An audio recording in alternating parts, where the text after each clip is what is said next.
The diesel engine of my moving truck was still rumbling when I spotted the patrol car turning into the gravel driveway. Less than 10 minutes had passed since I'd first set foot on the property of my inherited mountain retreat. Yet there she was, a perfectly polished woman in expensive stilettos marching across the weathered deck, cell phone glued to her ear. "Yes, Deputy, he's arrived." The disruptive military individual I mentioned. The scent of engine fumes mingled with mountain air as curious neighbors gathered on their front steps to witness the spectacle. The sound of boots crunching on loose stones felt like a timer counting down as the officer approached with that familiar expression. The look that said this complaint was anticipated. "Sir, I'm going to need you to leave this property immediately. There's a cease and desist order in effect." Standing there, publicly embarrassed before an entire neighborhood, I watched my childhood haven being seized by some homeowners association dictator who believed she could bully a military veteran. She had no clue she'd just declared war on the wrong soldier. What would you do if some power-mad HOA tyrant tried to steal your family's heritage? Leave a comment and tell me where you're tuning in from. I'm sure you've got your own HOA nightmare tales. My name is Jake Martinez, and after 24 years defending my country, I believed I'd earned the privilege of a peaceful retirement. I was about to discover that certain conflicts follow you home. The mountain cabin had belonged to my family since 1963. When my grandfather Miguel, a World War II veteran with calloused hands and an unshakable spirit, constructed it plank by plank. Every summer of my youth was spent on that wobbly pier, mastering sailors' knots and absorbing war tales that carried the scent of aftershave and cherry pipe tobacco. When he died the previous autumn, he bequeathed me the only possession that truly mattered, our family's slice of heaven. The musty aroma of his vintage fishing gear still permeated the shed, blended with sawdust and motor oil. I'd envisioned spending my golden years there, repairing watercraft for locals and finally tackling all those novels I'd hauled through 4 tours of duty. Modest aspirations for someone living on a senior master sergeant's pension. But Pine Ridge Lake was no longer the tranquil fishing village Grandpa Miguel had cherished. Beginning around 1998, land speculators started dividing the hillsides, installing 7-figure mini-mansions that resembled suburban showroom models. The founding residents, Grandpa Miguel's generation, still occupied humble cottages along the waterfront, but they were gradually being encircled. That's when she materialized. Victoria Blackwell descended upon our settlement in 2019 like an impeccably groomed tornado. Everything about her radiated wealth, from her silver Lexus to her designer pumps that struck the wooden pier like a metronome marking time. She'd wed Sterling Blackwell, a local builder who'd prospered during the construction surge, and together they'd acquired the most extravagant lakefront estate available. Within 8 months, she'd maneuvered herself into the HOA presidency, with pledges of enhancing our community reputation. The afternoon sunlight streaming through my cottage's dusty panes suddenly felt vulnerable to her vision of advancement. The opening salvo arrived precisely 1 week before my scheduled relocation. I was packing my pickup when a registered letter materialized, thick as a legal document and twice as menacing. The sender's address proclaimed, Pine Ridge Lake Community Association in golden raised lettering that likely cost more than my monthly expenses. "Dear Mr. Martinez," it commenced, saturated with artificial courtesy, "your residence has been classified as non-compliant with established community appearance regulations. Prior to habitation approval, these obligatory enhancements must be fulfilled. The catalog exceeded my final deployment instructions: new roofing, exterior renovation, professional groundskeeping, pier restoration, glass replacement. The projected expense, $18,000 for a cottage that Grandpa Miguel had meticulously maintained for 59 years. I immediately dialed the listed contact. Pine Ridge Community Association, Victoria speaking. Her tone possessed that distinctive sweetness that conceals a blade behind one's back. "Ma'am, this is Jake Martinez. I received your correspondence regarding—" "Oh yes, the military dwelling," she interrupted like I represented some contagion. "I'm confident you comprehend, Mr. Martinez, that we simply cannot permit inferior properties to diminish our neighborhood's market worth. Perhaps you'd find greater comfort in one of those veteran residential complexes downtown." The groaning of Grandpa Miguel's floorboards beneath my boots contradicted Victoria's accusations. These weren't infractions, they were personality. The hand-carved rafters, the fieldstone hearth built from lake rocks, the enclosed veranda where 3 generations had mastered fish preparation. But character doesn't appear on HOA compliance forms. The modifications are non-negotiable, she persisted. Inability to complete them within 30 days will trigger legal proceedings to block occupancy. I trust you'll choose wisely for all parties concerned. The connection terminated. Standing in Grandpa Miguel's workshop, surrounded by implements that had created something magnificent from raw materials, I recognized this wasn't about property worth or community standards. This was about erasing legacy to accommodate someone else's concept of perfection. Victoria Blackwell had just initiated hostilities with the wrong veteran. Victoria wasted no time. 4 days following our conversation, a court officer appeared at my apartment bearing documents that made my deployment papers seem like greeting cards: emergency restraint, immediate prohibition, breach of neighborhood aesthetic agreements. She'd retained Cromwell and Partners, the type of legal firm that bills $500 hourly just to answer calls. Their letterhead was so substantial you could use it as protective armor. But here's what 24 years in the service teaches you.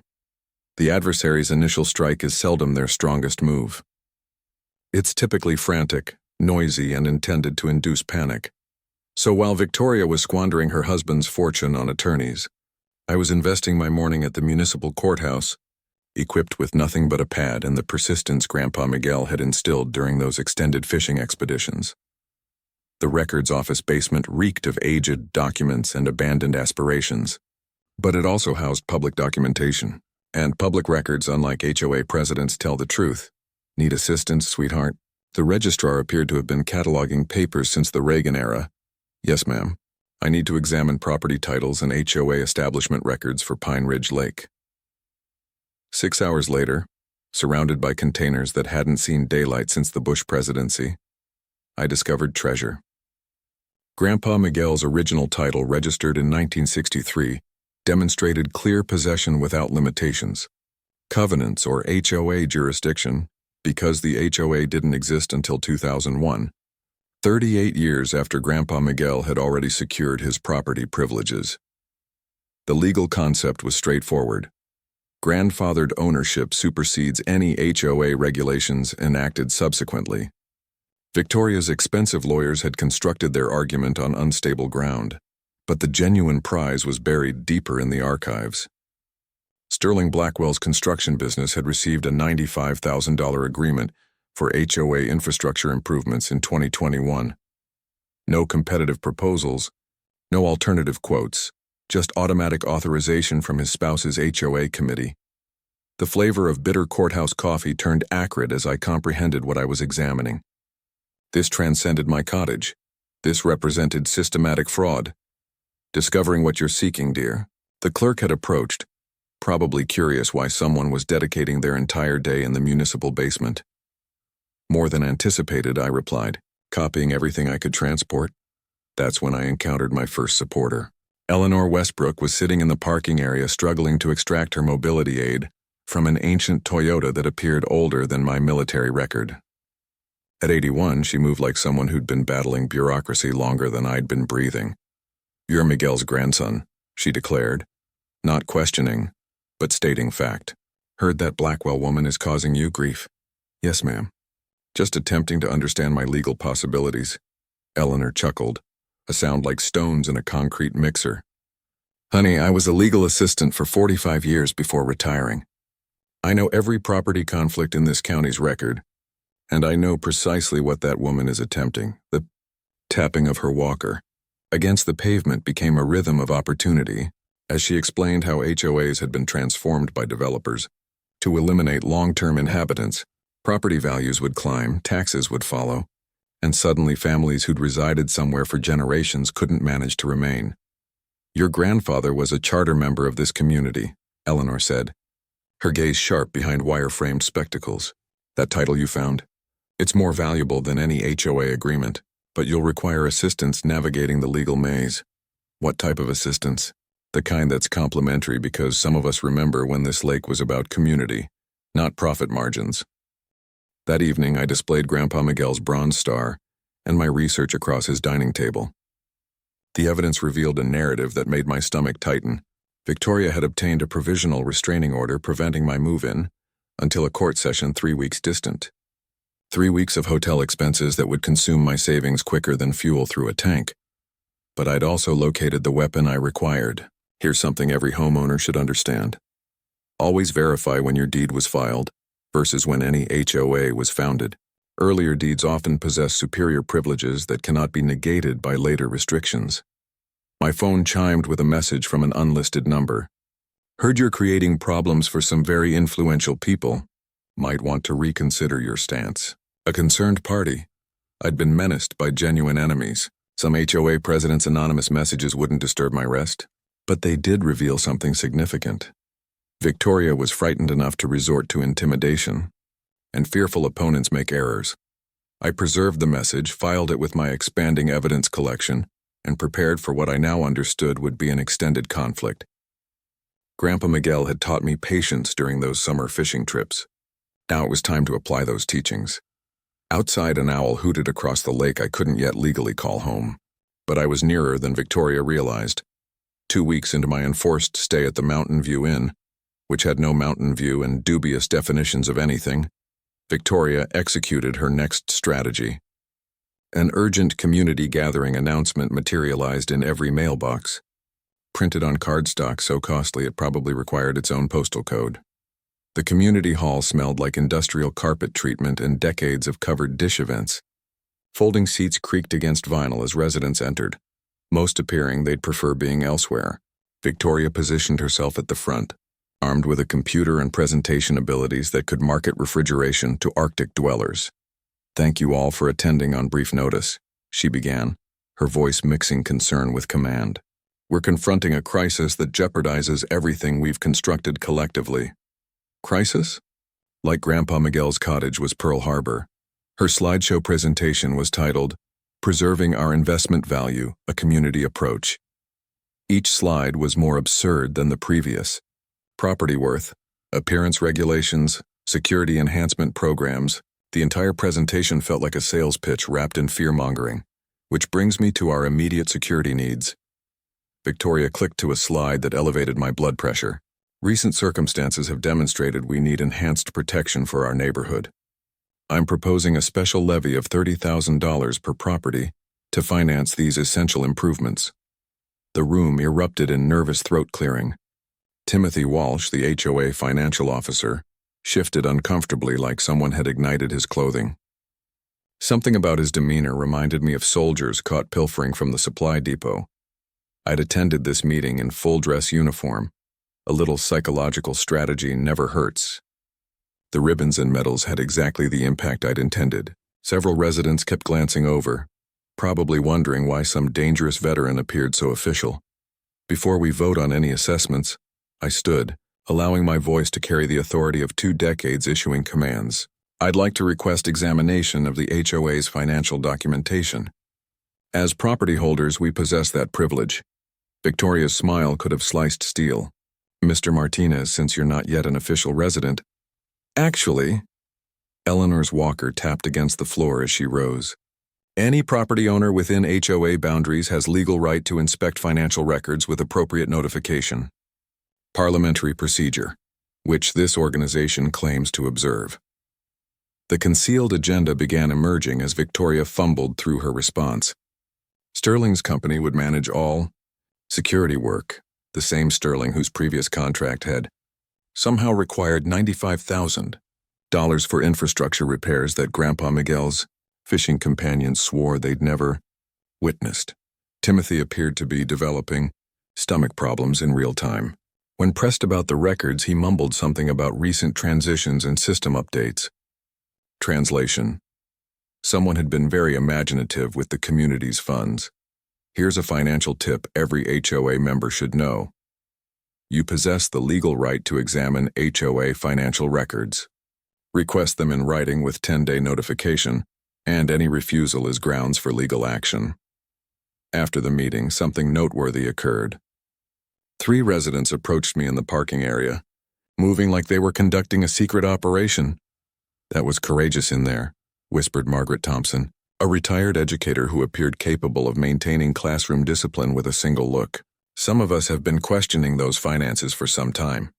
Sterling's work teams appear, make considerable noise, then vanish, added Robert Chen, whose weathered hand suggested decades of genuine labor.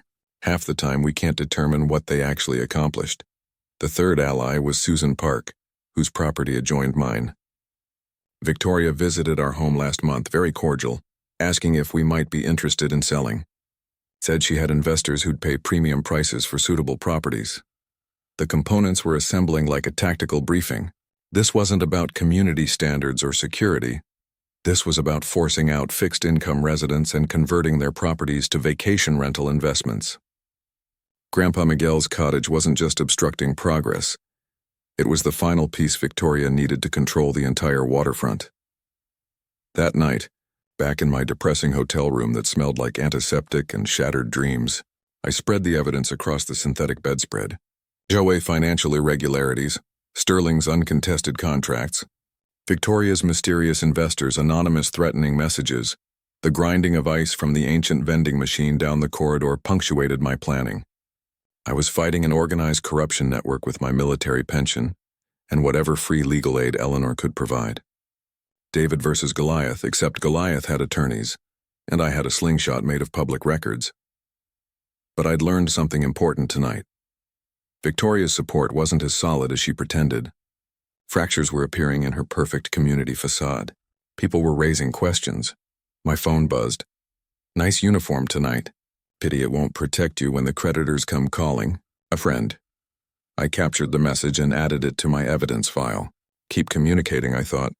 Every threat you send strengthens my case. Outside my window, Pine Ridge Lake sparkled in the moonlight, serene and magnificent. Somewhere across that water, Grandpa Miguel's cottage was waiting for me to return home. Soon, Monday morning delivered a new level of harassment that would have impressed even the most inventive drill instructors I'd known. An official county vehicle was stationed in Grandpa Miguel's driveway when I drove past for my daily inspection. A building examiner with a clipboard and the expression of someone fulfilling a favor for an acquaintance. The scent of Sterling's cigar smoke lingered around the cottage's front steps like crime scene evidence. Coincidence? About as probable as finding honest politicians in Congress. "Sir, I'm going to require you to step back," the inspector said when I approached. His identification read Gary Stone and his handshake felt like grasping a damp sponge. Anonymous complaint about structural soundness. Very serious violations. Anonymous? I'm certain it had nothing to do with the silver Lexus I'd seen departing the area 30 minutes earlier. The violations Gary cited would have been amusing if they weren't costing me my inheritance. Hazardous pier supports. Grandpa Miguel had installed those supports himself, and they'd survived 4 decades of winter storms and summer tempests. Non-compliant electrical systems. The cottage had been rewired in 2019 and passed inspection perfectly. Questionable foundation stability. The stone foundation had been laid by craftsmen who understood their profession, unlike whatever amateur Sterling employed. The repair estimates, $45,000. Coincidentally, Sterling's business card was attached to the citation. "You know," Gary said, attempting to sound helpful. "Mrs. Blackwell mentioned she might be willing to purchase the property in its current condition. Save you considerable trouble and expense. $60,000 for a property worth at least $200,000. The insult burned worse than the Iraqi sun. That afternoon, I drove directly to the VA benefits office where I met Carmen Rodriguez, a caseworker who actually understood that veterans deserved more than empty promises. "Mr. Martinez, you may qualify for several programs you're not utilizing," she said, distributing forms across her desk like she was dealing cards. "Disabled veteran property tax reductions, VA home improvement loans at 0% interest, and something I think you'll find very intriguing, historical preservation assistance." The historical preservation angle was like discovering an oasis in the desert. Grandpa Miguel's cottage, constructed in 1963 by a World War II veteran using traditional methods, could qualify for protected status. And here's the beautiful part. Historical designation would make forced alterations illegal. Here's something every property owner should understand. Historical designation protects your property from compelled modernization. Consult with your local preservation office before spending money on unwanted improvements. But the real breakthrough came when Eleanor called that evening, her voice crackling with excitement over the phone. "Honey, you need to get over here immediately. Margaret Thompson found something in her late husband's documents that's going to change everything." Margaret's kitchen smelled like fresh coffee and justice. Spread across her dining table were meeting records, financial documentation, and correspondence spanning 3 years, a paper trail of corruption that would make forensic accountants weep with joy. "My Harold was meticulous about record-keeping," Margaret explained, her educator instincts still sharp at 77. "He attended every HOA meeting, maintained copies of every financial report, documented every suspicious decision."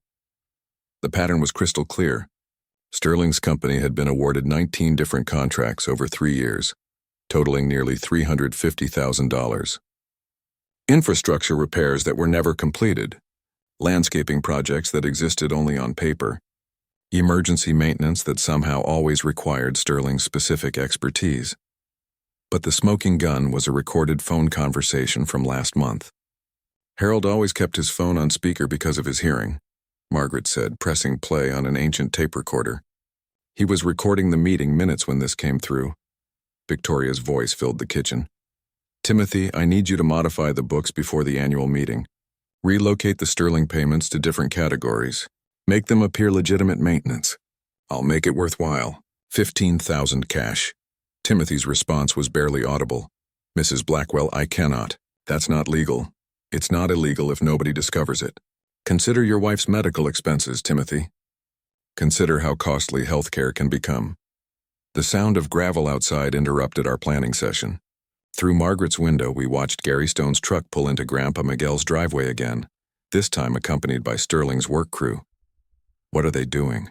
Margaret whispered. The answer became clear as we watched Sterling's men drag equipment toward the cottage's water line. 20 minutes later, they drove away, leaving behind what looked like an accidental break in the main water line. My phone buzzed with a text from Gary. "Noticed additional water damage during follow-up inspection. I'm afraid this raises the repair estimate significantly." The sound of Margaret's coffee mug hitting the table was like a starting bell. These people weren't just corrupt, they were criminals actively sabotaging my property. But they'd just made a crucial mistake. Grandpa Miguel had taught me that patience catches more fish than aggression. But sometimes the fish bite the hook themselves. Time to start reeling them in. Margaret's hands trembled as she pulled out a manila folder that looked older than my service record. "Harold found this in your grandfather's papers when he was helping clean out the cottage last spring. We've been holding on to it, not sure what to do." The document inside made my heart stop. Original community charter dated 1963, signed by 14 founding families including Miguel Martinez. The aged parchment felt substantial in my hands, like holding a piece of history that could change everything.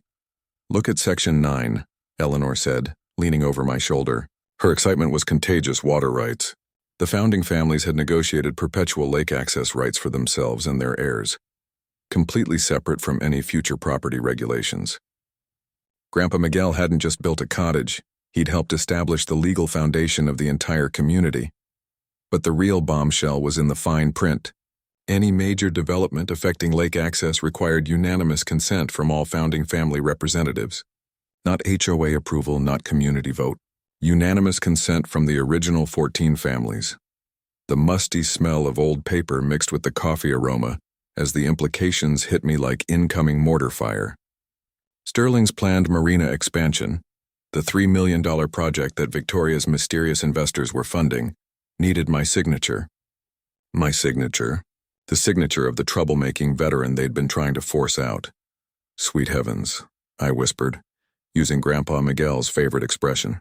"She's been trying to steal my property because she needs my permission for their development." Margaret nodded grimly. "Harold suspected as much. Sterling has been buying up waterfront properties all around the lake, but he can't develop the marina without controlling every foot of shoreline. Your grandfather's cottage was the final piece. The power dynamic had just flipped like a coin. Victoria wasn't just some power-hungry Joe President. She was a desperate woman sitting on a $400,000 investment that was worthless without my cooperation. Here's a crucial property rights lesson. Water rights are often separate from land ownership. Always check old deeds for shoreline access clauses that could be worth more than the property itself. "How much has she already spent?" I asked, Eleanor pulled out another folder. Permits, environmental studies, architectural plans, investor presentations. Harold estimated she's already invested close to $400,000, plus whatever Sterling borrowed against his business to buy the adjacent properties. The sound of my phone buzzing broke the silence. Text message from Sterling himself this time. Heard you're being unreasonable about some paperwork. Bad things happen to unreasonable people. I showed the message to Margaret and Eleanor. They're getting desperate, Margaret warned. Desperate people make dangerous choices. Harold was genuinely scared toward the end. He thought they might. She couldn't finish the sentence, but I understood. Grandpa Miguel's sudden heart attack last spring was starting to feel less like natural causes and more like convenient timing. An old veteran living alone, standing in the way of a multi-million-dollar development project. The taste of bitter coffee turned metallic as I realized the full scope of what I was fighting. This wasn't just about HOA corruption or property values. This was about people who'd already crossed lines that couldn't be uncrossed. We need to be smart about this, I said, folding the charter carefully. They don't know we have this document yet. That gives us an advantage. What kind of advantage? Eleanor asked. I smiled for the first time in weeks. The kind that turns hunters into prey. Outside Margaret's window, Pine Ridge Lake reflected the afternoon sun like a mirror. Somewhere across that water, Victoria Blackwell was probably planning her next move, confident that she was still in control. She had no idea that the game had just changed completely. The war room smelled like fresh coffee and righteous anger. Eleanor's kitchen table had been transformed into mission control, covered with documents, maps, and evidence that would make a military prosecutor proud. My team was small but mighty. A retired legal assistant who knew every regulatory loophole in the county, a teacher who documented everything, and a secret weapon I'd just recruited. Chief Warrant Officer Rosa Santos arrived in civilian clothes, but she still moved like active duty. We'd served together in Iraq, and when I'd called asking for help with civilian bureaucratic warfare, she'd driven 4 hours without asking questions. Let me understand this, Santos said, studying the evidence spread before us. HOA president embezzles funds. Husband gets no-bid contracts. They threaten residents who don't comply. And now they're trying to force you out to complete an illegal development project. That's the abbreviated version, I replied. The extended version involves what might be murder. Santos whistled low. And you want to take them down using legal channels? Legal channels backed by military precision, Eleanor corrected. We're not just fighting corruption. We're dismantling a criminal enterprise. The strategy unfolded like a textbook operation. 4 fronts of attack, each designed to apply maximum pressure while staying completely within the law. Legal front, file complaints with the State Attorney General's office about HOA corruption. Request forensic audit of HOA finances. Invoke historical preservation laws to protect the cottage. Activate founding family water rights to block the marina development. Here's something every homeowner should remember. State attorneys general have HOA oversight authority. Corruption complaints trigger investigations that can pierce corporate veils and freeze assets. Santos pulled out her laptop and cracked her knuckles. Financial warfare is my specialty. Give me those bank records. Financial front. Jake applies for VA home improvement loan at 0% interest.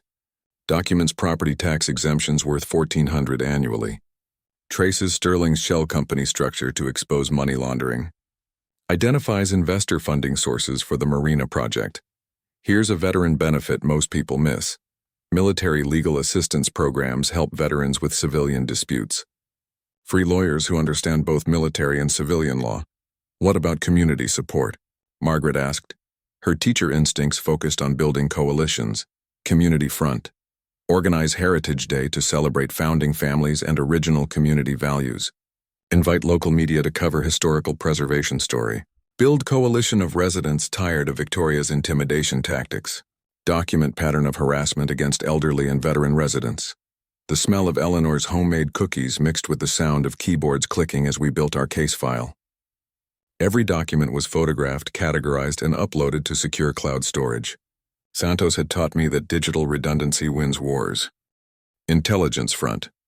Continuous surveillance of Sterling's construction activities using trail cameras borrowed from Santos's hunting gear. Monitor HOA meeting attendance to identify Victoria's supporters versus opposition. Track property purchases to map the full scope of their development scheme. They're going to escalate when they realize we're organizing, Santos warned. Desperate criminals don't go quietly. Let them escalate, I said, feeling Grandpa Miguel's bronze star in my pocket. Every move they make gives us more evidence. Luther Hoffman arrived as we were finalizing the operational timeline. At 76, Grandpa Miguel's fishing buddy moved slowly but thought quickly. He'd been watching Victoria's operation for 3 years, documenting everything in the meticulous way that came from 4 decades as a quality control inspector. Sterling's crews work fast and sloppy, Luther reported. I've got photos of every shortcut, every code violation, every corner they've cut. Most of their completed projects are disasters waiting to happen. The sound of gravel outside announced another visitor. Through the window, we watched Timothy Walsh shuffle up the walkway, looking like a man carrying the weight of the world.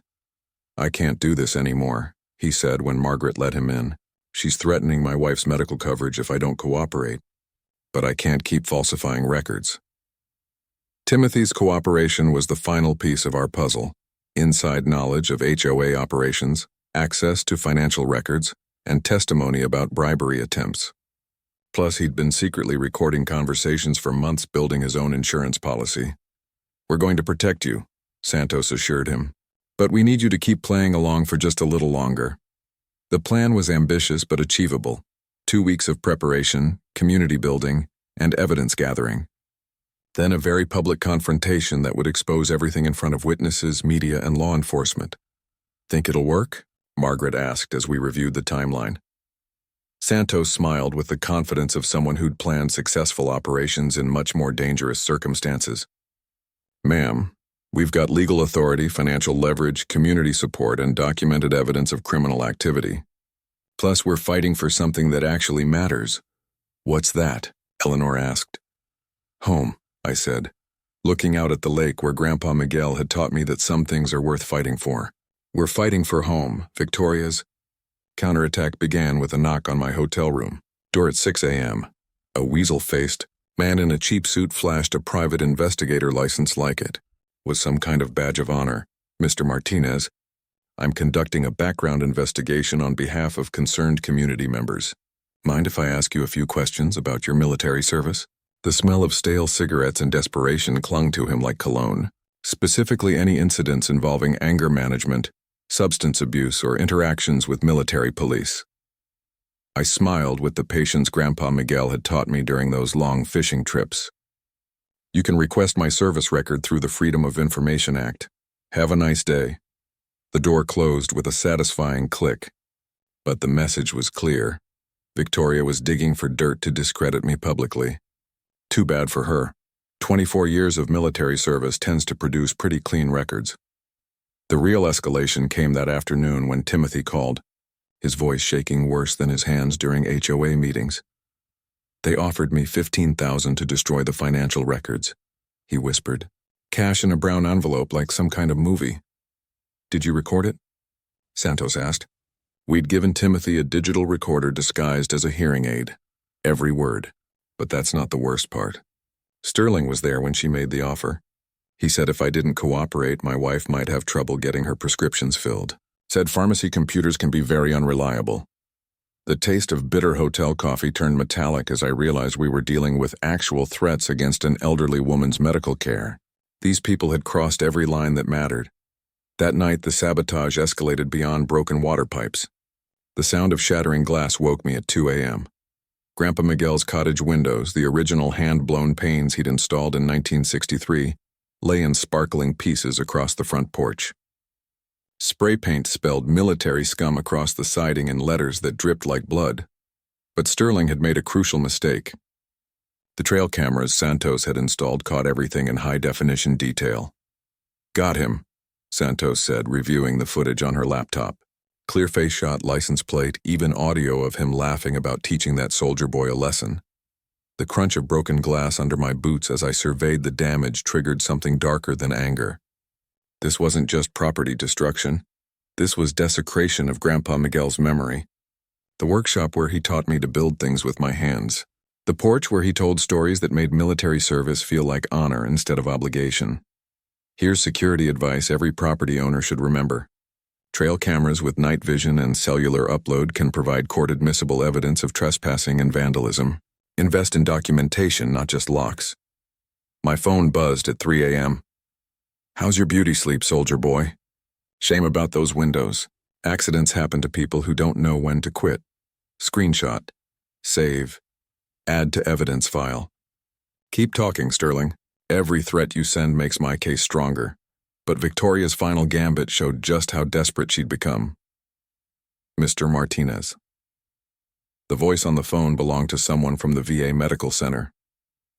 We've received some concerning reports about your mental health status. Anonymous calls suggesting you might be a danger to yourself or others.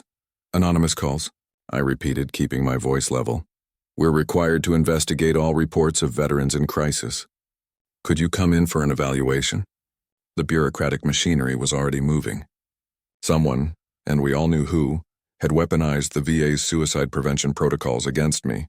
Claim a veteran is unstable. Trigger mandatory evaluations. Create a paper trail that suggests mental health issues. Ma'am, I'll be happy to come in for evaluation, but I'll be bringing my attorney and documentation, showing this is harassment related to a property dispute. The conversation ended quickly after that. Santos found me that evening sitting on Eleanor's porch, staring across the lake at Grandpa Miguel's violated cottage. The scent of pine mixed with the diesel smell from Sterling's work truck still parked in the area. They're scared, she said simply. Scared people make desperate moves. This isn't just about money anymore, I replied. They're trying to destroy my reputation, my mental health record, my ability to function as a veteran in civilian society. Then we accelerate the timeline. Eleanor appeared with fresh coffee and the expression of someone who'd seen enough injustice for one lifetime. Margaret's been fielding calls all day from other residents. Sterling's crew slashed 3 more sets of tires, and someone left threatening notes for anyone who attended our heritage meeting. They're terrorizing the entire community, Margaret added, joining us on the porch. Mrs. Patterson from Oak Street called crying. They told her the HOA might need to reassess her property for compliance issues if she keeps associating with troublemakers. The sound of an owl calling across the lake reminded me why Grandpa Miguel had chosen this place. Peace, community, simple values that couldn't be bought or intimidated. Time to end this, I said, pulling out my phone to call the one person who could help us finish what we'd started. Time to call the police chief. Police Chief Daniel Rodriguez had the kind of voice that commanded respect without raising volume. 32 years of law enforcement had taught him that authority comes from competence, not bluster. When I called requesting a meeting about organized criminal activity targeting veterans and elderly residents, he agreed to see me immediately. His office smelled like black coffee and dedication, walls lined with commendations and photos spanning 3 decades of public service. The American flag in the corner stood perfectly pressed, telling me everything I needed to know about the man behind the badge. Mr. Martinez, I've been hearing your name around town, he said, gesturing to a chair across from his desk. Some folks painting you as a troublemaker, others saying you're fighting corruption. Which one is it? I placed the evidence folders on his desk. Financial records, recorded conversations, photographs of vandalism, screenshots of threatening messages. Chief, I'm a retired master sergeant who just wants to live peacefully in his grandfather's cottage. But I've stumbled onto something bigger. Rodriguez's expression grew darker with each piece of evidence. The recorded bribery attempt made him lean forward. The photos of Sterling vandalizing my property made his jaw tighten. The documentation of threats against elderly residents made him reach for his phone. This isn't just HOA corruption, he said finally. This is racketeering. RICO Act territory. But before we could plan our next move, Victoria launched her most desperate gambit yet. The emergency HOA meeting notice arrived by certified mail, hand-delivered to every resident. Immediate vote. Removal of dangerous individual from community property. The meeting was scheduled for that Friday night, giving residents just 48 hours to prepare. The language was pure character assassination disguised as community concern. Recent incidents involving property destruction, harassment of residents, and documented mental health concerns require immediate action to protect our families and property values. Santos found me that afternoon. Her laptop opened to Facebook pages that made my blood pressure spike. Someone had created fake social media accounts posting inflammatory content under my name. Photos of my cottage with captions about military compounds and veteran extremists. Fabricated quotes about teaching these civilians a lesson. Professional job, Santos said grimly. Whoever did this knows social media manipulation. The sound of gravel announced another visitor. Luther Hoffman climbed out of his ancient pickup truck, moving faster than I'd seen him move in months. They came to my house, he said without preamble. Sterling and 2 other men said I needed to reconsider my loyalties or find somewhere else to live. At my age, with my medical bills, I can't afford to relocate. The smell of motor oil and old leather from Luther's work clothes mixed with the scent of fear that was becoming too familiar. These people weren't just corrupt. They were organized criminals using terrorism tactics against senior citizens. Luther, did you record any of it? He smiled and pulled out his cell phone. 43 years in quality control taught me to document everything. Got the whole conversation, including Sterling saying, quote, accidents happen to old men who don't mind their own business. That evening, the community center filled with tension thick enough to cut with a combat knife. Victoria had orchestrated the seating like a courtroom. Her supporters in front, opposition relegated to the back. The industrial carpet cleaner smell mixed with nervous perspiration as residents filed in like they were attending a funeral. Timothy sat at the treasurer's table, looking like a man facing a firing squad.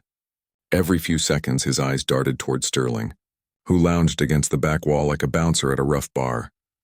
Thank you all for coming, Victoria began, her voice carrying false sweetness over genuine venom. Tonight, we address a serious threat to our community's safety and values. She'd prepared a presentation that would have impressed propaganda ministers. Carefully edited photos of my cottage made it look like a military compound. Screenshots of the fake social media posts presented as evidence of my extremist views. Even a letter from a concerned VA counselor suggesting I was struggling with adjustment issues. The whole thing was theater designed to terrorize residents into voting against me without due process. But Victoria had made one crucial mistake. She'd underestimated how many people were tired of living in fear. When she called for questions, Margaret Thompson stood up with the authority of someone who'd controlled classrooms full of teenagers for 40 years. Mrs. Blackwell, before we vote on anything, I'd like the community to hear some recordings that Timothy Walsh provided to me. Recordings of conversations between you and various residents that I think everyone should know about. The color drained from Victoria's face faster than water from a broken pipe. That's private conversation. You can't actually, Eleanor interrupted, her walker tapping against the floor like a gavel. Threatening community members and attempting to bribe officials are criminal acts, not private conversations. Sterling stepped forward from the back wall, his face flushed with anger, and something that looked dangerously close to panic. Nobody wants to hear your lies, old woman. That's when Chief Rodriguez walked through the front door, uniform pressed and badge gleaming under the fluorescent lights. The room went silent except for the sound of folding chairs creaking as every head turned toward the entrance. Game over. The silence in that community center was deafening. You could hear every nervous breath, every chair creak, every heartbeat, as Chief Rodriguez's footsteps echoed across the linoleum floor. Behind him walked 2 deputies and a woman I didn't recognize carrying a briefcase that screamed, "Federal Authority." Ladies and gentlemen, Rodriguez's voice carried the weight of 3 decades protecting and serving. I apologize for interrupting your meeting, but recent events require immediate law enforcement attention. Victoria's perfectly applied makeup couldn't hide the panic, spreading across her face like spilled paint. Sterling shifted against the back wall, his eyes darting toward the exit like a cornered animal calculating escape routes. Chief Rodriguez, this is highly irregular. Victoria managed, her voice climbing an octave. This is a private HOA matter. Ma'am, racketeering, embezzlement, and criminal intimidation aren't private matters, Rodriguez interrupted. They're felonies. The woman with the briefcase stepped forward. Agent Sarah Chen, FBI Financial Crimes Unit. We've been investigating reports of organized fraud targeting homeowners associations throughout the region. Mr. Martinez's evidence has been very helpful. I stood up slowly, letting my dress uniform speak before my words did. 24 years of service ribbons, combat decorations, and the quiet dignity that comes from serving something bigger than yourself. Folks, I didn't ask for this fight. I just wanted to honor my grandfather Miguel's memory by living peacefully in the cottage he built with his own hands. But when criminals threaten our community, veterans don't stand down. The room buzzed with nervous energy as Rodriguez nodded toward the back. Sterling was edging toward the exit, but Deputy Martinez had already positioned herself there. Before anyone leaves, I continued, pulling out the original 1963 community charter. There's something this community needs to know about their legal rights. Victoria's gasp was audible as she recognized the document that destroyed her entire scheme. This charter, signed by the founding families including my grandfather Miguel, grants water rights that supersede any HOA authority. Mrs. Blackwell's marina development has been illegal from day one. That's impossible, Sterling snarled from the back. We researched everything. You researched everything except the original founding documents, Agent Chen said calmly. Documents that show your planned development violates federal waterway regulations, state environmental laws, and the original community charter. Timothy Walsh suddenly found his courage, standing up at the treasurer's table with shaking hands but a steady voice. I have recordings, he announced to the room. Recordings of Mrs. Blackwell offering me bribes to falsify HOA financial records. Recordings of threats against my wife's medical care if I didn't cooperate. The sound of his phone connecting to the community center's sound system filled the room. Victoria's voice crystal clear. Timothy, I need you to modify the books before the annual meeting. Relocate the Sterling payments to different categories. Make them appear legitimate maintenance. I'll make it worthwhile. 15,000 cash, you could have heard a pin drop. Then the murmurs started building like a wave as residents realized they'd been living under a criminal enterprise, disguised as community leadership. Furthermore, I said, letting my voice carry the authority of someone who'd given orders in combat zones, we have video evidence of Mr. Blackwell vandalizing my property, photographic evidence of financial fraud, totaling over $400,000, and documentation of systematic intimidation against elderly and veteran residents. Sterling made his move then, pushing toward the exit, but Chief Rodriguez's voice stopped him cold. Sterling Blackwell, you're under arrest for vandalism, criminal intimidation, and conspiracy to commit fraud. The sound of handcuffs clicking echoed through the silent room like a judge's gavel. Victoria tried one last desperate play. This is harassment. We're legitimate business people trying to improve our community. Ma'am, Agent Chen interrupted, embezzling HOA funds, threatening elderly residents, and filing false police reports aren't business improvements. They're federal crimes. Chief Rodriguez stepped forward and something remarkable happened. This man who'd served our community for 32 years came to attention and rendered a perfect military salute. Master Sergeant Martinez, on behalf of this community, and in honor of your grandfather's service, thank you for your courage in exposing this criminal conspiracy. The room erupted. Residents who'd been terrorized for months began applauding. Elderly neighbors who'd been afraid to speak up found their voices. The sound of genuine relief and gratitude filled the space like fresh air after a storm. Victoria Blackwell, Rodriguez continued, you're under arrest for embezzlement, conspiracy, and violation of fair housing laws. You have the right to remain silent. As the handcuffs clicked into place, I looked around the room at faces that had been marked by fear for too long. Grandpa Miguel would have been proud. Sometimes standing up to bullies does more than protect yourself. It protects an entire community. Folks, I said as the criminals were led away, let's go home. For the first time in months, that actually meant something. Saturday morning dawned clear and beautiful over Pine Ridge Lake. And for the first time in months, I woke up in Grandpa Miguel's cottage. The smell of fresh coffee mixed with pine needles drifting through windows that community volunteers had replaced the day before. The sound of loons calling across peaceful water reminded me why this place had always felt like home. The community rally that followed Victoria's arrest was something Grandpa Miguel would have loved. Neighbors who'd been afraid to speak for months emerged from their houses carrying tools, paint, and casseroles. Luther Hoffman directed traffic while Eleanor organized work crews with the efficiency of a retired legal assistant who'd spent 45 years managing chaos. Miguel's grandson shouldn't have to fix this mess alone, Margaret announced, wielding a paintbrush like a weapon against injustice. By sunset, every trace of vandalism had been erased, replaced by improvements that honored the cottage's heritage instead of destroying it. The legal aftermath was swift and satisfying. Sterling's construction empire collapsed when forensic accountants discovered he'd been running a shell game with borrowed money and fraudulent contracts. 4 years in federal prison, plus restitution to every homeowner he'd cheated. Victoria faced 6 years for her role in the conspiracy, plus permanent prohibition from any HOA leadership position. But the real victory was what we built from the wreckage. The Grandpa Miguel Memorial Scholarship launched 3 months later, funded by recovered HOA money and community donations. Every year, it helps military children attend college, honoring the values Grandpa Miguel had fought for in World War II and lived by on this lake. The first recipient was Rosa Santos's daughter, who wants to study environmental law. Here's the most important legal lesson from this entire ordeal. Document everything in property disputes.